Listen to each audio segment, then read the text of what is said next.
Bonsoir à tous. Bonsoir à tous. Bonsoir. Alors nous sommes ravis de se retrouver pour ce premier live de l'année 2022, premier live Parlons Finance. On a le plaisir de recevoir Pierre Bermond, le dirigeant d'EOS Allocation. Bonsoir Pierre. Bonsoir. Ce soir, on va avoir un live passionnant avec une situation économique nouvelle entre remontée des taux et inflation. Je pense qu'on ne va pas tarir de discussion. Dans ce monde qui bouge, on va essayer d'être agile au maximum. J'aurai le plaisir, en tous les cas, d'animer ce live avec mon associée ce soir, Hélène Barrousset. Bonsoir Hélène. Bonsoir. Donc, ce que je vous propose dans un premier temps, c'est de faire un point rapide, un retour rapide sur le centre du patrimoine, même si beaucoup d'entre vous connaissent la société. Je laisserai ensuite la main, bien sûr, à mon associé qui animera la seconde partie de la conférence avec Pierre sur l'actualité des marchés financiers. Je précise bien sûr que Xavier Girard, pour ceux qui le connaissent, est également présent parmi nous ce soir, même s'il n'intervient pas. N'hésitez pas à utiliser donc toutes les capacités que vous avez pour poser des questions. C'est le petit onglet à droite et on essaiera d'y répondre en live ou tout au moins tout au long de la présentation. Alors on y va. Donc le centre du patrimoine, pour ceux qui connaissent pas forcément, je refais un brief rapide. Donc on s'est créé il y a 20 ans, en 2001. Aujourd'hui, on conseille plus de 400 familles. C'est une société à l'actionnariat purement familial et on essaye de promouvoir la proximité, la réactivité et la stabilité de la relation dans le temps, ce que nos clients apprécient fortement dans la durée.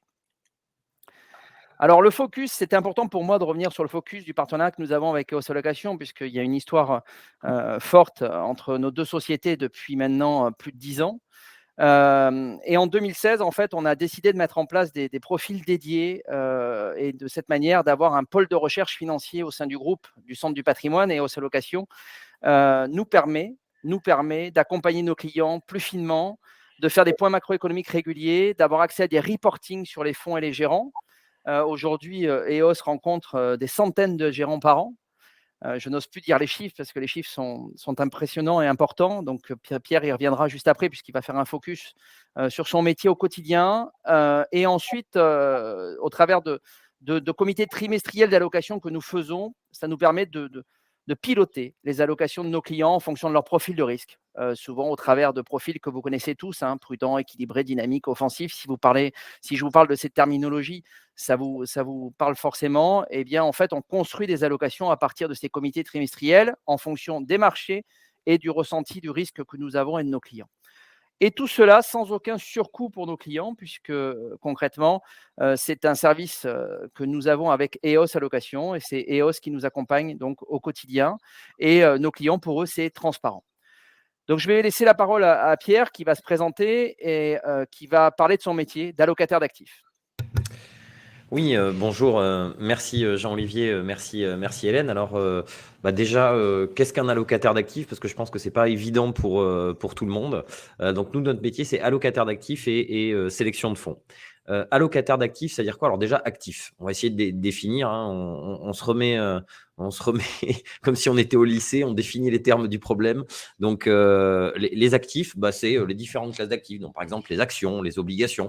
Mais il faut les déterminer un petit peu plus que ça. Donc, c'est les actions européennes, par exemple, les obligations émergentes, les obligations américaines. Donc, voilà. Et donc, qu'est-ce qu'on met dans le patrimoine, dans votre assurance vie? Quel est le mix, en fait, de ces différentes classes d'actifs? Donc, quel pourcentage on met sur les actions européennes? Quel pourcentage on met sur les actions américaines? Dans les actions américaines, quel pourcentage sur la technologie américaine, par exemple? Donc, c'est ça avant tout.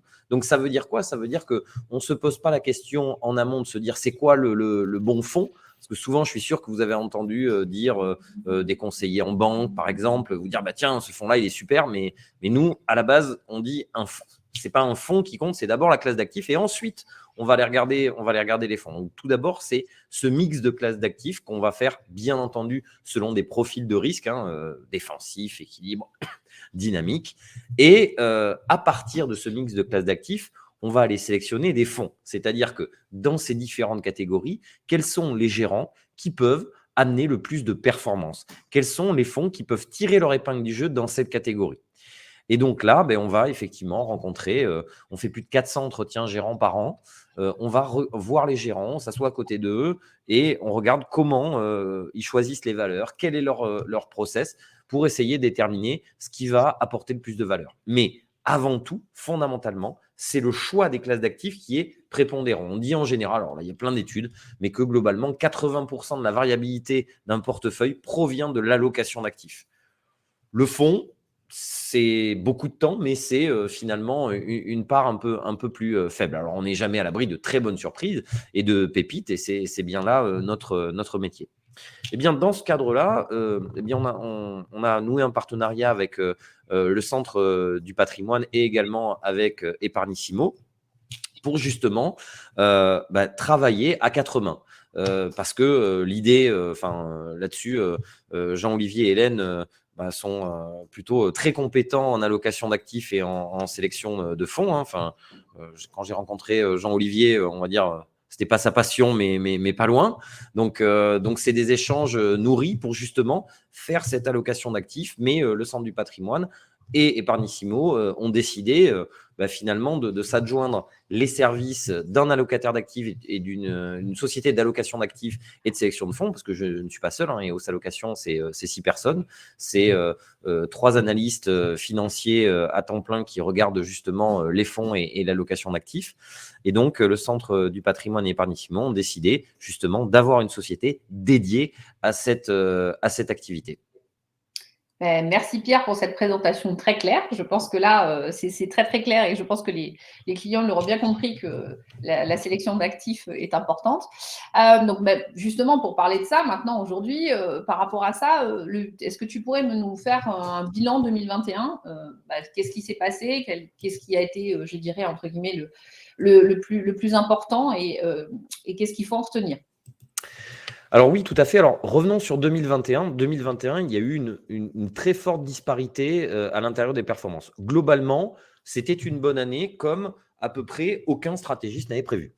Si vous preniez les stratégistes janvier 2021, ils vous disaient tous « Ouh là là, ça va être compliqué 2021, on a eu un gros rebond en 2020, mais là, on a toujours le Covid, ça va être compliqué. » Non, c'était plutôt une bonne année.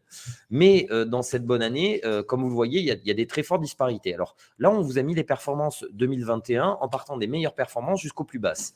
Les meilleures performances, c'est quoi? C'est le pétrole. Le pétrole, il a rebondi de 50%. C'est quand même quelque chose d'impressionnant. Et donc derrière, il est assez logique de trouver le secteur Europe Énergie qui bondit de 30%. Mais à l'opposé, parce que l'énergie, c'est vraiment le truc traditionnel, énergie carbonée, vous avez à l'opposé tout le secteur de la technologie, c'est ce qui a marqué Europe IT, ça veut dire IT, donc la technologie qui a très bien fonctionné à plus 35, 73. Et vous avez d'ailleurs le Nasdaq, comme vous le voyez, qui est à plus 26, 63, donc une très bonne année. Alors, le CAC 40 est à 28,85. Mais attention, parce que le CAC 40, c'est un petit peu une exception en Europe. Si vous regardez le MSCI Europe, qui est plus représentatif, ou même l'Eurostock 50, l'Eurostock 50, il fait plus 20,98 et le MSCI Europe, il fait plus 13,74, donc quasiment 14. Ça veut dire que les actions européennes, alors européennes, on prend la Suisse, on prend le Royaume-Uni, on fait moitié moins que le CAC 40. Parce que le CAC 40, il est porté par deux choses, que sont le luxe et les bancaires également, qui ont fait une très bonne année. Donc le CAC 40, il est un petit peu particulier cette année. Ne regardez pas en vous disant, tiens, les marchés ont fait 30. Non, les marchés en Europe, ils ont fait plutôt 14-15. C'est ça que je voulais vous montrer. Ensuite, vous avez les marchés mondiaux. C'est ce qu'on appelle le MSCI World. Lui, il a à peu près fait 20. Tiré par d'un côté les marchés américains qui ont fait une très bonne performance et de l'autre côté, et là vous voyez en bas de classement, MSCI EM. EM, ça veut dire Emerging Markets. Donc, c'est les marchés émergents. Les marchés émergents, ils ont fait globalement une performance très décevante de l'ordre de moins 4,5%. On va revenir après sur le pourquoi du comment, mais c'est globalement la Chine. Je peux déjà en parler. C'est la Chine qui a fortement coûté. Pourquoi? Parce que ça ne vous a pas échappé. On va dire que le gouvernement chinois a mis un petit tour de vis pour notamment calmer ces géants de la tech. Vous avez vu Jack Ma qui a disparu quelques semaines. Bon, voilà, puis quand il est revenu, il a fait, on va dire, une donation au gouvernement chinois. Vous avez Tencent aussi qui a dit non, mais nous, on donne 7 milliards parce qu'on trouve que l'effort du gouvernement pour redistribuer est vraiment important et on va de nous-mêmes donner. Donc, bref, les règles du jeu ont un petit peu changé. On a eu aussi sur les les sociétés liées à l'éducation, donc des espèces de academia, mais chinois, qui valaient des centaines de millions en bourse, bah, du jour au lendemain, il a dit non, non, mais ça, l'éducation ne doit pas être un bien commercial. Et si vous voulez continuer, vous êtes association à but caritatif. C'est tout. Donc, bah, c'est passé de quelques centaines de millions en bourse à zéro. Donc, beaucoup de gens ont dit, mais il est en train de changer les règles du jeu, ils sont devenus fous. C'est un peu, si on reprend l'Union soviétique, quand on a eu la NEP, la nouvelle politique économique en 1921, où Lénine laisse le capitalisme rebooster la croissance, et quelques années après, hop, il ferme tout et il dit non, mais c'est fini. Pour les Américains, ils ont un peu vu ça comme ça, donc les capitaux se sont retirés massivement. Et on a eu une très mauvaise performance de la Chine et notamment de l'Internet chinois. Les Baidu, Alibaba, Tencent, globalement, ont baissé de quasiment 40 à 50% depuis leur plus haut. Donc ça, c'est vraiment, vous voyez, un gros choc qu'il y a eu dans les marchés en 2021 entre d'un côté la tech, l'énergie, l'Europe, les États-Unis qui font plutôt une bonne performance et les émergents qui font une performance vraiment en retrait. Voilà ce qu'on peut dire. Et les matières premières aussi au sens large qui ont rebondi. Voilà ce qu'on pouvait dire globalement sur 2021. Donc, en gros, oui, il y a quand même eu un grand écart. C'est ça que tu es en train de nous dire, et que 2021 a quand même été une année un peu hors norme d'un côté comme de l'autre. Comme pour la Chine, comme pour le CAC 40 français, c'est pas forcément une année, je dirais, normale. On est bien d'accord? Non, tout à fait. Alors, je vais répondre tout de suite à la question. Vous pouvez poser des questions, comme l'a dit Jean-Olivier. Serait-il temps de rentrer sur les terres rares? Alors, déjà, dans l'assurance vie française, vous n'allez pas pouvoir investir sur un fonds de terres rares. Ça, c'est clair. Les terres rares, je ne vais pas parler des terres rares en particulier, je vais parler des matières premières en général. Les matières premières, si le cycle macroéconomique continue à être fort, c'est-à-dire si la croissance continue à être élevée, oui, les matières premières sont une bonne idée, même si ça a déjà beaucoup augmenté. Si en revanche, la croissance commence à rebaisser, attention, on peut avoir un vrai retour de manivelle sur les matières premières en général. Et les terres rares, c'est quand même extrêmement lié à la Chine, étant donné que le premier producteur et de loin de terres rares, c'est la Chine. Est-ce que tu peux nous expliquer ce que c'est pour justement les terres rares en 2 mots? On va dire des matières premières qui sont plutôt en faible quantité, mais qui sont utilisées notamment dans l'industrie de pointe et l'industrie technologique, dans les voitures électriques et ainsi de suite. D'accord, merci. Mais ce n'est pas des métaux, ce n'est pas du zinc, ce n'est pas du cuivre, c'est des métaux beaucoup plus rares, comme leur nom l'indique. Comme pour les batteries des iPhones ou des choses comme ça qu'on voit qui sont produits en très faible quantité, c'est ça en gros. Tout à fait. Ok. Très bien, merci. Donc, que dit la macroéconomie pour 2022? Tu peux nous en parler un petit peu pour voir justement par rapport à 2021 comment ça se profile? Oui, tout à fait. Donc, je vais essayer d'être le plus pédagogique possible, parce que forcément, quand on parle macroéconomie, dès que vous êtes dans les marchés financiers, on sort plein de graphiques, en plus le plus souvent en anglais. Donc, je vais essayer d'être pédagogique. Donc, tout d'abord, on regarde les indicateurs avancés. Alors déjà, petit point, c'est quoi les indicateurs avancés? Les indicateurs avancés, c'est en fait des indicateurs qui nous disent, avec un petit peu d'avance, comment va être le cycle macroéconomique. Est-ce qu'il va monter ou est-ce qu'il va baisser? Pour mieux comprendre les indicateurs avancés, j'aime bien l'exemple de l'immobilier. L'immobilier, c'est quoi l'activité dans le neuf? En général, c'est les ventes de logements neufs. D'accord? Mais est-ce qu'on n'aurait pas des indicateurs qui, en amont, pourraient nous dire ça va plutôt monter, ça va plutôt baisser? Oui, il y a les permis de construire. Enfin, il y a d'abord les mises en chantier et encore plus en amont les permis de construire. S'il y a une hausse des permis de construire, il va y avoir une hausse des mises en chantier. S'il y a une hausse des mises en chantier, a priori, il va y avoir une hausse des ventes. Sauf à ce que les promoteurs se plantent. Et alors là, ce sera une hausse des stocks. Mais qui est le mieux placé? Qui sont les mieux placés pour prédire, pour voir un petit peu le marché, pour sentir le marché? C'est quand même les promoteurs immobiliers. Vous avez la même chose sur l'activité en général. Ça va être le carnet de commandes.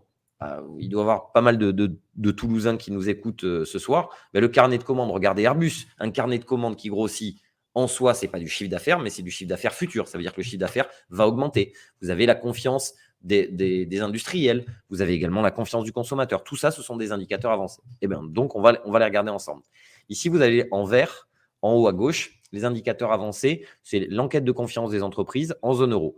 On voit qu'il y a eu un énorme trou d'air comme on n'a jamais eu avec la crise du Covid, mais il y a eu un rebond très fort et maintenant, c'est en train de se normaliser. On était sur des niveaux très élevés et il est logique que ça se normalise. Pour l'instant, pas d'inquiétude, ça reste une normalisation. Le problème, c'est est-ce que ça va continuer à se normaliser et finalement trop baisser? C'est ça l'inquiétude des marchés. Même chose aux États-Unis, je passe, on était monté très très haut et on est en train de se normaliser. Et aux États-Unis, mais en Europe aussi, il faut bien voir qu'il y a une épargne forcée qui est colossale.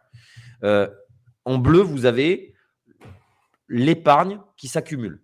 Donc globalement, un Américain, ça a un taux d'épargne entre 3 et 5%, ça a même été négatif parfois. Et donc, vous voyez l'épargne qui se cumule de 2016 jusqu'à les prévisions. Donc, ça se cumule. Et ça, c'est la ligne bleue. Sauf qu'en bleu foncé, vous avez ce qui s'est passé à partir de 2020, c'est-à-dire qu'ils ont continué à avoir leur salaire, mais ils n'ont pas pu dépenser. Donc, il y a une épargne cumulée qui est globalement, on a un delta de l'ordre de 2000 milliards. En France, c'est de l'ordre de 200 milliards. Et ça, c'est un bas de laine qui, s'il est dépensé, pourrait nous donner un coup de fouet énorme. Parce que globalement, ça veut dire quoi? Ça veut dire que le plan de relance, on a eu un premier plan de relance qui était pour aider les entreprises, pour maintenir les salaires. Mais le deuxième plan de relance, il est dans nos poches. Il est maintenant, les gouvernements attendent qu'on consomme, justement. On consomme le surplus, j'ai envie de dire, pas forcément l'épargne, mais tout le surplus qui a été accumulé, c'est ça que tu veux dire? Le surplus, tout à fait. Alors là, pour ce soir, pour ce webinaire, je vais vous dire, non, gardez votre épargne et mettez-la chez Épargnissimo ou Centre du patrimoine, évidemment.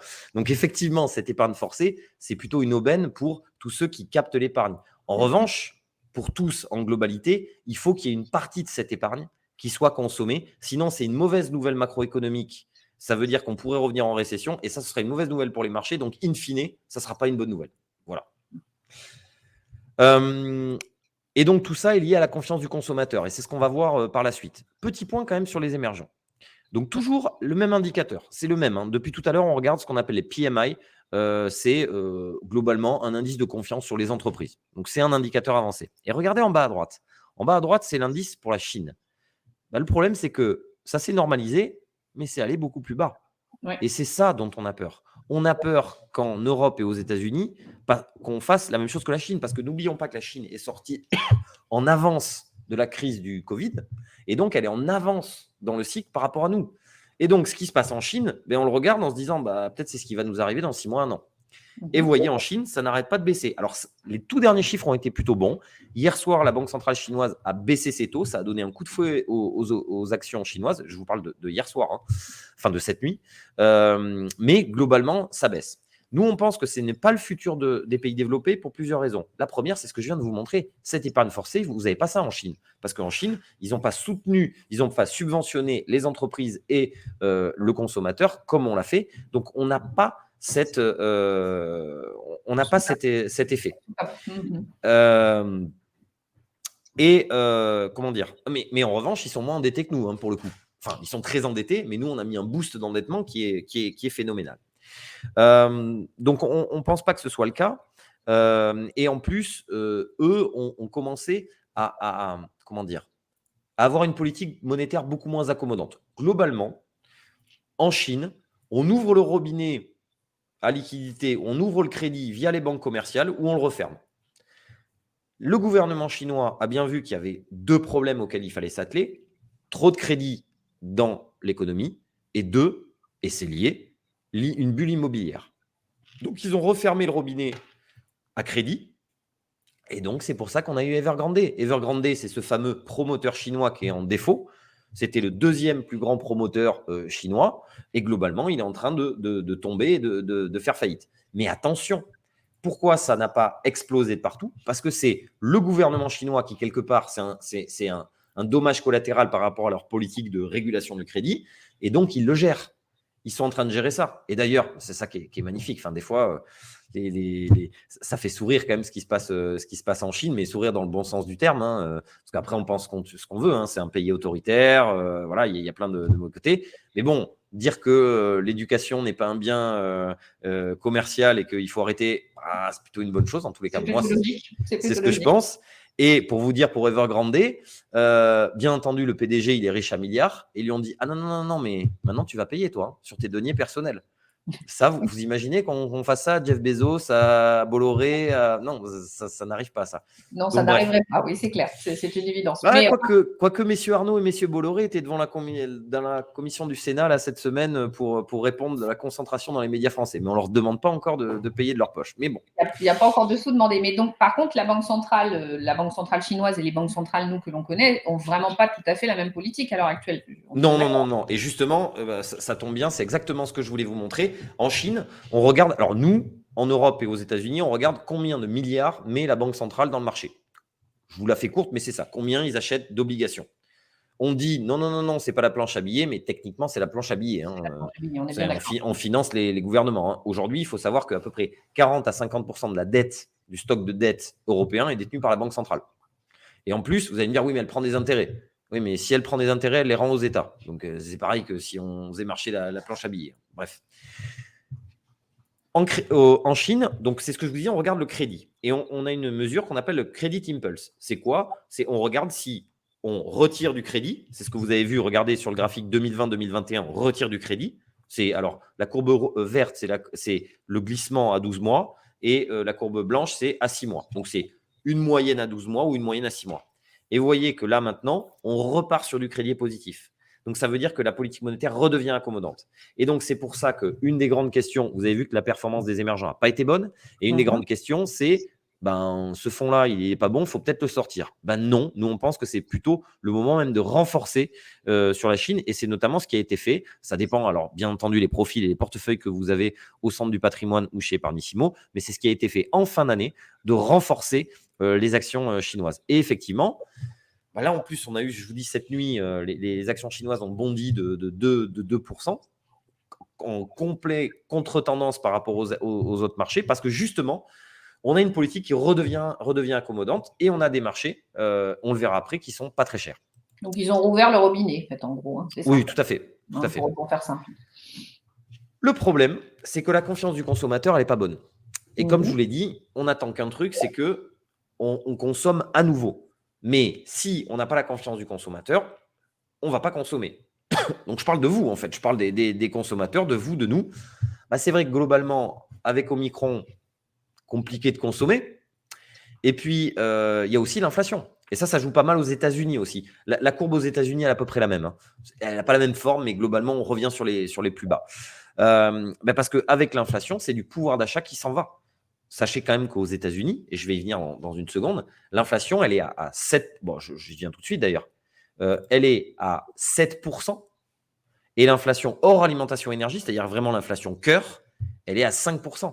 En Europe, on est à 5% d'inflation. On n'a pas connu ça depuis les années 80. C'est énorme. Donc, alors, une petite, une boutade. C'est une boutade de financier. Hein, vous inquiétez pas, vous n'allez pas non plus vous rouler sous la table. Mais on me demande souvent, quel est le meilleur actif à détenir? C'est de la dette. Mais endettez-vous jusqu'à plus savoir qu'en faire. Parce que vous endettez à 25 ans, enfin ça c'était encore il y a 2 semaines, hein, vous endettiez à 25 ans à 1%. Et à côté, vous avez une inflation à 5%. C'est-à-dire que net, vous avez du 4%. Moi, je ne connais pas d'actif qui vous donne ça comme ça sans risque. Hein. Voilà. Donc, bref, mais bon, voilà. Après, ça dépend effectivement des situations particulières. Donc, l'inflation est très élevée. Et souvenez-vous, les banques centrales nous ont dit, enfin, souvenez-vous, je ne sais pas si cet été, vous étiez à fond branché sur BFM et sur les banques centrales. C'est vrai qu'il ne faisait pas très beau, donc peut-être que vous regardiez BFM. Elle nous disait quoi? Elle nous disait, non, mais regardez ailleurs, parce que l'inflation, il y aura un pic pendant l'été, et puis après, c'est bon, l'inflation est transitoire, elle va retomber, il n'y a aucun problème. Mais attendez, l'inflation n'a pas été transitoire, ça a été pire. Regardez aux États-Unis, elle a même accéléré. C'est sûr, on a un pic dans l'été à 5%, et poum, on repart à 7%. Et maintenant, alors, elles sont passées par un moment, elles nous ont dit, non, mais l'inflation est transitoire, mais elle est transitoire longue. Alors, bon, voilà. Elle est en place, quoi. Elle est là, en fait. Voilà, c'est pas transitoire long. Peut-être qu'elle sera peut-être plus courte que non, mais surtout, ils ont arrêté de dire transitoire. Ils ont dit, oui, elle est là un petit peu pour rester. Alors, attention, l'inflation ne va pas, elle va redescendre. C'est évident. Parce qu'on a des éléments transitoires, et c'est vrai. Notamment les goulots d'étranglement dans la chaîne logistique, le fait que le coût du fret est très élevé. Là, on a les ports qui commencent à se désengorger, mais beaucoup moins rapidement qu'on ne le pensait. Mais il n'y a pas que des éléments transitoires. Regardez ici, ça vous dit quoi? Ça vous dit qu'aujourd'hui, aux États-Unis, excusez-moi, c'est peut-être le Covid qui me rattrape.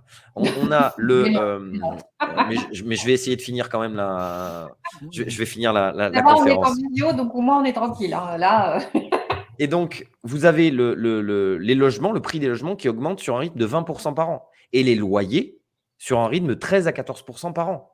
Et ça, les loyers, c'est pas comme les matières premières. Les matières premières, ça monte, ça descend, voilà. Mais les loyers, sauf grosse crise immobilière, une fois que c'est monté, c'est monté. Donc ça, c'est de l'inflation qui est là pour rester.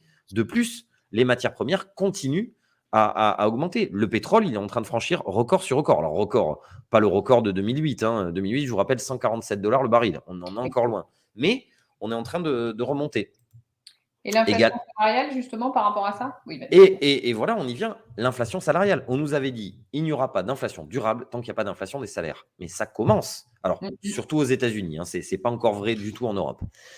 Aux États-Unis, ici, la courbe blanche, c'est le pourcentage d'offres d'emploi les offres d'emploi en pourcentage par rapport à l'emploi total. On n'a jamais eu autant d'offres d'emploi non satisfaites. Et en vert, le quit rate, c'est les gens qui quittent leur job, qui pour aller vers notre job, pour faire une formation, pour faire autre chose, il n'a jamais été aussi élevé. Et ça, vous faites ça quand vous êtes sûr de retrouver du boulot derrière. On est retourné au plein emploi aux États-Unis. Donc là, on recommence à avoir une inflation salariale.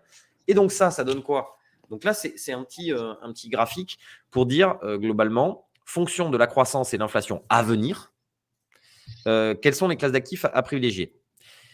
Pour l'instant, on est toujours à privilégier, comme vous le voyez, plutôt actions cycliques, matières premières, immobilier, mais on arrive dans une zone dangereuse qui est en bas à droite. Là, c'est courage Fillon, il faut faire du cash. On n'y est pas encore, attention. Mais c'est une situation qui devient plus dangereuse. C'est ce qui fait dire à tous les stratégistes aujourd'hui, attention, 2022 risque d'être un peu plus volatile que d'habitude. Mais attention aussi, si, comme je vous l'ai dit, l'épargne forcée est consommée, on peut avoir une belle année. C'est-à-dire la croissance du PIB, elle a attendu supérieure aux attentes. Mais ça décélère. Mais c'est quand même supérieur aux attentes. Et qu'on soit clair, on n'a jamais connu de grosses corrections sur les marchés. Je parle de 30 à 40%, tant qu'il n'y a pas de récession. Voilà. Donc pour l'instant, ce n'est pas en vue.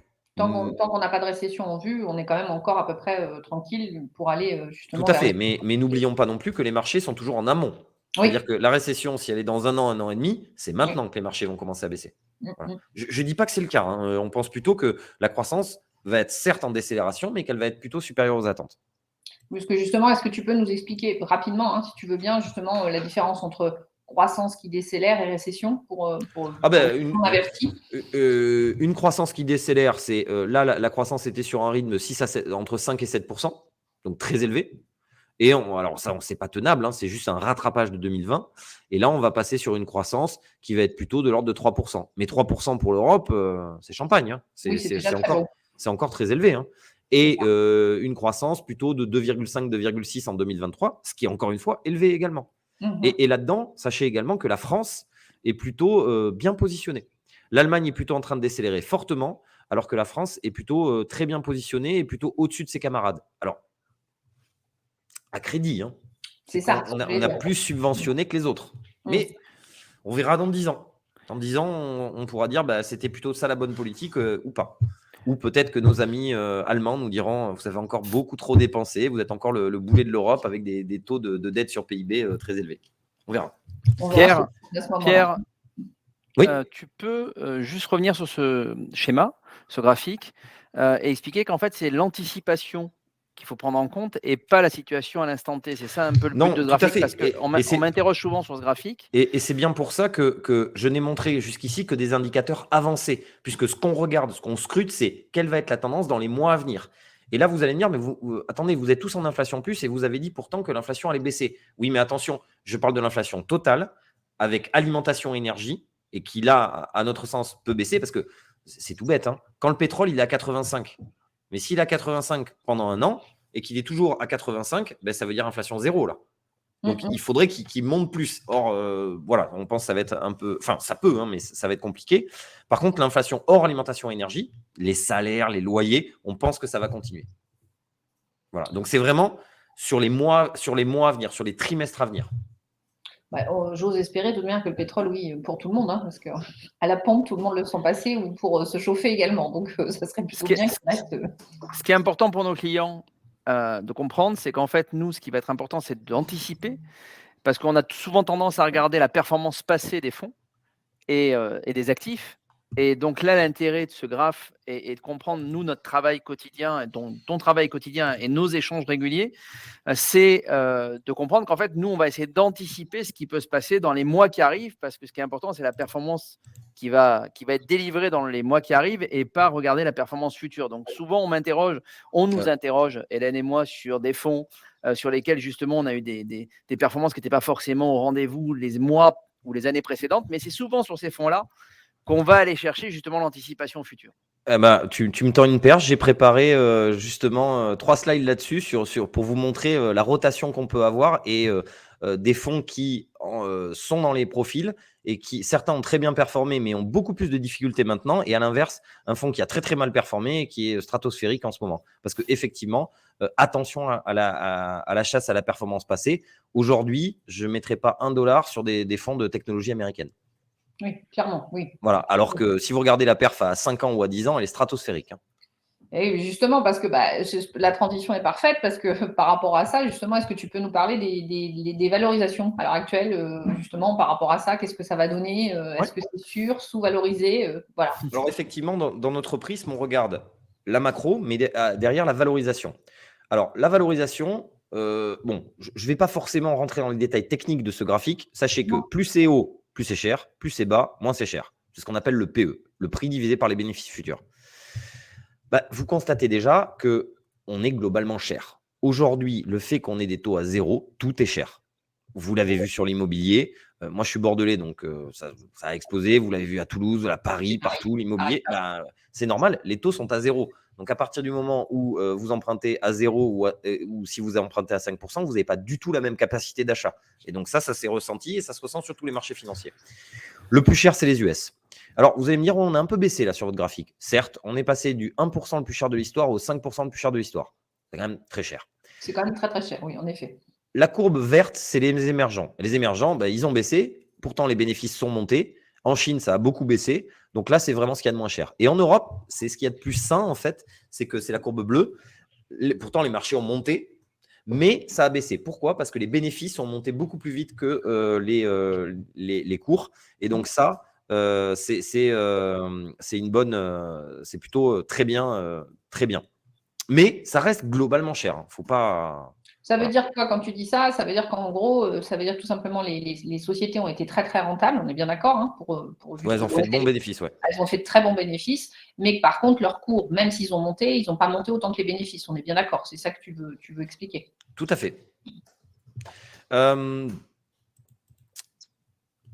Sur les valorisations, je parle du marché en général, mais aujourd'hui, il n'y a plus un marché. En fait, vous avez un marché qui est extrêmement polarisé. Vous avez d'un côté ce qu'on appelle les sociétés de croissance. C'est quoi les sociétés de croissance? Ce sont des sociétés dont la croissance des bénéfices est supérieure à celle du marché.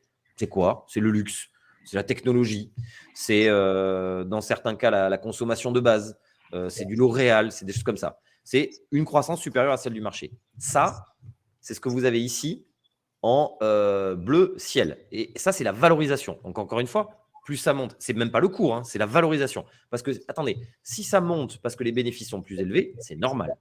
Mais si la valorisation augmente, ça veut dire que ça monte plus vite que les bénéfices. Donc, tout ça, c'est devenu, à notre sens, extrêmement cher. De l'autre côté, vous avez ce qu'on appelle le value. Le value, c'est quoi? C'est les valeurs décotées. Vous allez retrouver le transport, la construction, les banques. Qu'est-ce que je pourrais citer d'autre? L'automobile. Ça, regardez, en moyenne historique, c'est plutôt élevé, hein, parce que regardez, on a été beaucoup moins cher. Mais comparé au style croissance, c'est horriblement pas cher. Ça veut dire que d'un côté, ce qui était cher est devenu très cher, et ce qui était pas cher est devenu encore moins cher. Donc, c'est le graphique que vous voyez à droite. C'est que l'écart entre le value et le croissance n'a jamais été aussi élevé. Ah si, il a été élevé en 2000. Quand on parle de 2000, c'est jamais un bon moment. Hein. Non. C'est vraiment l'extrême. Et là, on constate en 2 semaines, pour vous donner un ordre d'idée, en 2 semaines, là, depuis le début de l'année, le value a fait à peu près plus 5, la croissance a fait moins 10. Donc, ça peut aller très, très vite. Voilà. Et c'est ça qu'il faut voir dans les portefeuilles. Donc, les rotations sectorielles sont impressionnantes. Et il faut s'y préparer. Il ne faut pas non plus avoir un portefeuille que value ou que croissance parce que vous pouvez vous prendre des baffes énormes.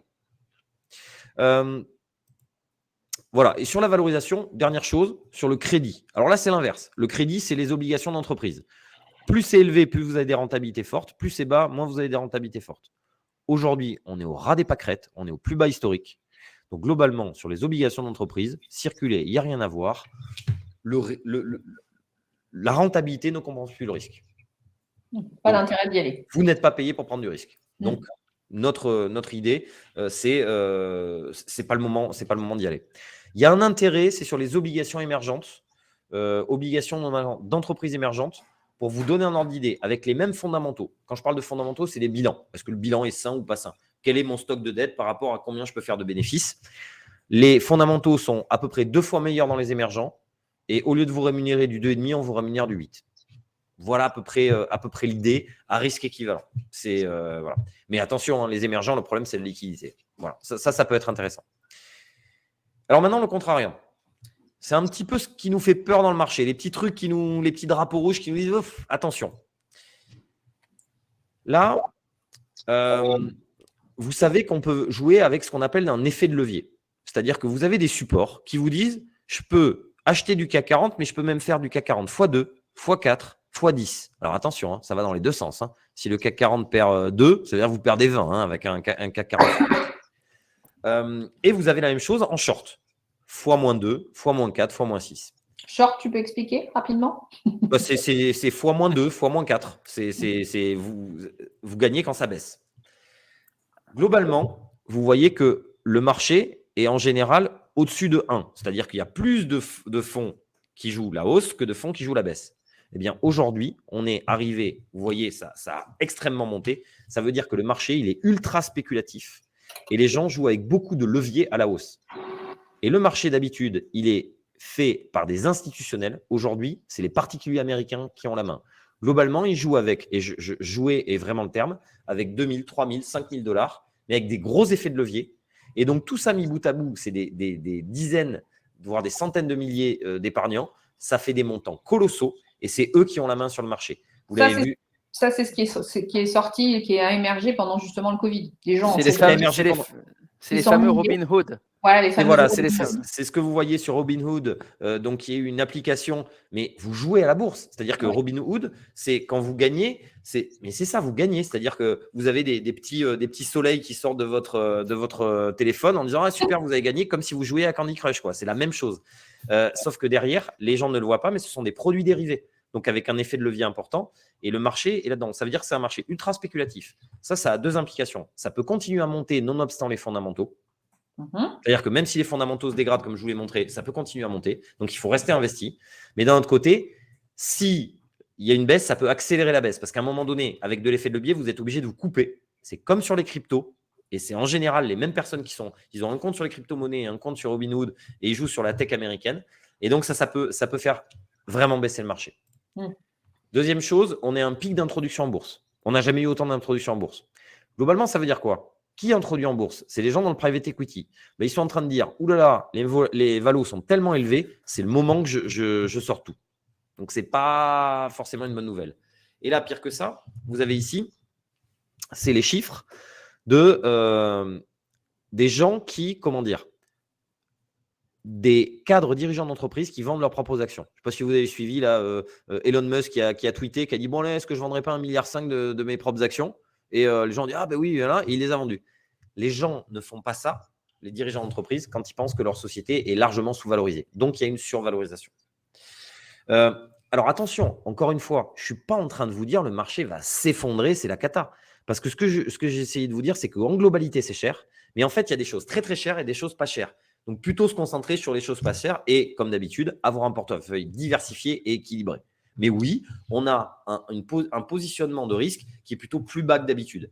Ce qui veut dire que les portefeuilles ont plutôt sous-performé en toute fin d'année, parce qu'en fin d'année, ça a accéléré. Vous avez vu, le CAC 40 a pas mal augmenté. Mais par contre, depuis ce début d'année, ça se comporte plutôt très, très bien parce que justement, ces positions-là sont fortement gagnantes. Mais ce que tu es en train de nous dire, de toute manière, là, c'est que 2000, ça va être un peu plus compliqué, on va y venir, sur les préconisations, justement, 2022. Ça risque d'être un petit peu plus compliqué justement, 2021, qui était un peu hors norme, comme tu nous l'avais expliqué au démarrage. Tout à fait, tout à fait. Et parce qu'il y a un gros changement, c'est que l'inflation, et j'en ai pas encore parlé, mais c'est ultra important, l'inflation est tellement élevée que les banques centrales ne peuvent plus comment dire, le mettre sous le tapis et sont obligées de dire on va remonter nos taux. C'est pas qu'elles ne veulent plus, on est bien d'accord, parce qu'elles préféreraient continuer, entre guillemets, parce que c'est un peu compliqué à l'heure actuelle, mais c'est qu'elles ne peuvent plus au vu du taux de l'inflation. On est bien d'accord. Tout à fait. Mais elles ne voudraient pas monter les taux. Je vous rappelle que si les taux français montent de 1%, c'est 40 milliards par an d'intérêts de la dette supplémentaire. Donc, elles voudraient maintenir les taux bas et tous les gouvernements y ont intérêt, sauf qu'à 7% d'inflation, elle est obligée, la Fédérale Réserve américaine, d'agir. Et elle nous a dit, on va monter les taux. Donc, les taux sont en train d'augmenter. Sauf que le marché, encore une fois, je vous l'ai dit tout à l'heure, les valos sont élevés. Pourquoi ? Parce que les taux sont à zéro. Mais si les taux sont plus à zéro, on a un problème. D'où la plus forte volatilité. Mais il y a des secteurs qui vont gagner, en fait, à une hausse des taux. Les banques, ça aime bien des taux plus élevés. Parce que, autant vous dire que quand vous empruntez 6 bas, elles ont des marges qui sont très, très faibles. Quand les taux montent, alors c'est plutôt la courbe des taux, mais je ne vais pas rentrer dans les détails, c'est plutôt bénéfique pour elles. Et je vais vous montrer un fonds qui a notamment été introduit dans certains profils, qui a un fonds bancaire qui a très, très bien fonctionné. À l'inverse, c'est exactement l'opposé pour la technologie américaine. Les valeurs très, très chèrement valorisées, quand les taux montent, ce n'est pas bon pour elles. Ça revient à son salaire norme, en fait. Ça revient à peu près à la norme, entre guillemets, en gros. Ça renormalise. Oui. Les risques. Bon, le coronavirus, on n'est jamais à l'abri. Alors, normalement, les variants sont de plus en plus faibles, mais je me garderai bien de faire ma conférence de 30 minutes et Eric Raoult sur la virologie, parce que je ne suis pas virologue, donc je m'en garde bien. Mais on n'est jamais à l'abri d'un nouveau variant qui serait plus létal et qui pourrait remettre pas mal le bazar, même si on l'a vu, normalement, plus on a des variants, plus c'est contagieux, mais moins c'est létal. Mais bon. Montée de la dette, alors ça c'est plutôt à moyen terme, c'est que faut savoir qu'on a une dette, un équivalent. On a fait l'équivalent de Première Guerre mondiale, Deuxième Guerre mondiale là, en dette. On est à un niveau jamais atteint. Donc attention à cette montée de la dette, mais tant que les taux sont à zéro, c'est pas un problème. Parce que si j'ai rien à payer, regardez le Japon, ils sont endettés comme à 240% du PIB. Ça c'était même avant le coronavirus, mais ils s'en fichent, ils ont des taux négatifs. Donc plus je m'endette, plus je gagne de l'argent limite. Mais si les taux remontent, c'est un problème. Les valorisations, comme je vous dis, qui sont élevées, complaisance de marché, où le marché est quand même assez complaisant, assez euphorique. La politique monétaire, ça c'est le gros problème. La politique monétaire, je vous l'ai dit, le fait que les banques centrales remontent les taux, c'est ce qui met de la nervosité dans le marché. Et n'oublions pas la crise énergétique en Europe. On ne le voit pas trop, on n'en parle pas trop, mais globalement, le kilowattheure était avant à 150 €. On est à 480 en France aujourd'hui. Parce que Poutine avec le gaz, parce que arrêt des centrales nucléaires en France, il y a plein de facteurs explicatifs, mais si ça dure quelques semaines, ça va. Si ça dure un peu longtemps, c'est un vrai problème. Et notamment, sachez qu'il y a des usines de zinc, d'aluminium qui sont à l'arrêt, parce que les coûts de production sont trop chers à cause de l'énergie. Ça coûte. Et en plus, on a un hiver froid en prime, donc ça n'arrange rien. Alors, maintenant, les recommandations. Voilà. Est-ce que tu peux nous parler maintenant, 2022, comment tu vois, qu'est-ce qu'il faut faire? Alors, on va essayer d'être synthétique. Il y a des points positifs, c'est que les banques centrales soutiennent toujours le marché. Elles sont toujours là, quand même, globalement. Mais elles le sont de moins en moins. Et elles commencent à changer de ton. Puis les valorisations sont élevées, on a un essoufflement macroéconomique, comme je vous l'ai montré, et un marché très spéculatif. Donc, c'est un problème. Donc, les nuages s'amoncellent à l'horizon. On conseille quand même la prise de profit après la forte hausse. Parce que le CAC 40, globalement, les marchés européens, ils sont sur les plus hauts, si vous regardez. Pas très, très loin. On a une préférence pour l'Asie et pour l'Europe. Alors, attention, ça ne veut pas dire pas d'US. Les US aujourd'hui, c'est 65% du MSCI World, 65% des actions mondiales. Donc, même si vous êtes à 30% d'actions US, vous êtes très, très largement sous-pondéré, comme on dit. Mais nous, on pense qu'il faut être sous-pondéré. Sur les secteurs, on veut du value avec plutôt des bancaires pour profiter de la hausse de taux. Et dans le style croissance, plutôt de la santé et de l'environnement et pas de tech US. Voilà, ou très peu. On est moins positif sur les petites et moyennes capitalisations, même si la valo est globalement intéressante. Obligations, vous avez compris, circuler, il n'y a rien à voir, sauf peut-être des obligations émergentes, mais il y a du risque. Et enfin, sur les matières premières, on est toujours positif sur les mines d'or, plus 7% quand même la nuit dernière. Le refuge. Et surtout la politique monétaire chinoise. C'est ça aussi qui a joué. Si on pense que 2022-2023, la croissance va être bonne, on peut jouer les matières premières au sens large, mais franchement, que si vous êtes dynamique. Parce que ça, c'est des coûts à gagner 100% dans l'année ou à perdre 60%. Faut être clair.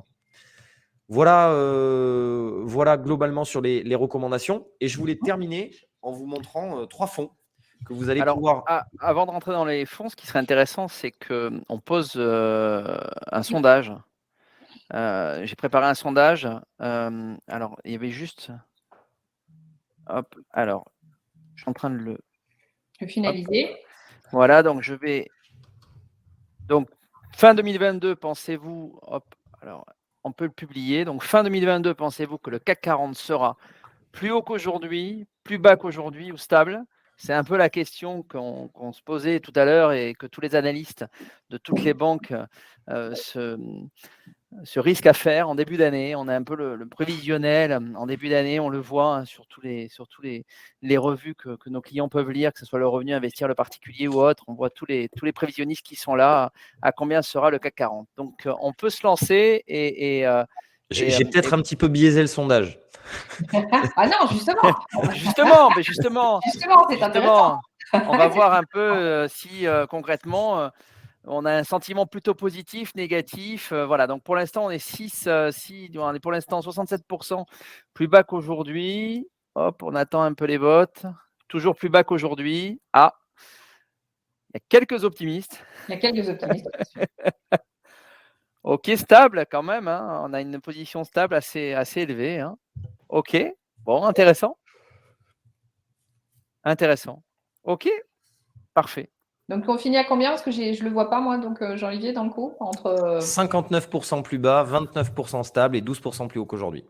Pour vous donner les stratégistes, globalement, ils se calent sur les prévisions de résultats. Les résultats sont prévus d'augmenter de 7% en 2022. Donc, ils disent qu'on devrait être entre 5 et 7% d'augmentation. C'est ce que donnent les stratégistes. Et ils se trompent dans à peu près 100% d'écart. C'est ce que j'allais dire, je n'osais pas le dire, mais bon, les stratégistes, oui, voilà. Donc, on verra bien ce que ça donne. Voilà. Et moi-même, je me garde bien de dire le CAC à la fin de l'année à plus 5, plus 10, plus 15. Ça, c'est un coup à tout le temps se planter. C'est très dur. Déjà, la prévision à long terme, on peut dire des choses. À très court terme, c'est moins d'un an, c'est très compliqué.